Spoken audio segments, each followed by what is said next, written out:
ఓం శాంతి. ఆత్మీయులందరికీ జీవనరేఖ స్వాగతం. ముక్కోటి ఏకాదశి శుభ పర్వదిన శుభాకాంక్షలు. మనస వాచ కర్మణ మంచిగా ఉంటే ముక్కంటి మనస్ఫూర్తిగా దీవిస్తాడు. చెడు లేదా వ్యర్థ ఆలోచనలను మనస్సుకు తినిపించకుండా ఉండే ఉపవాసం చేస్తే శ్రీ మహావిష్ణువు స్వర్గద్వారం తెరిచి హృదయపూర్వకంగా ఆహ్వానం చేస్తారు.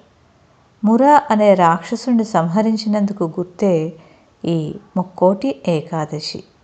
మురా అనగా జీవునిలో అంతర్గతంగా దాగుని అంతరాత్మను వేధించే అరిషడ్వర్గాలు అనే రాక్షస గుణాలు. దుఃఖానికి గురిచేసే ఈ గుణాలను అదుపు చేసి అంతం చేయాలంటే ప్రతిరోజు కొంత సమయం ఏకాంతంలో ఉంటూ ఓంకారేశ్వరుడి నామస్మరణ చేయడమే ఉత్తమ వ్రతం.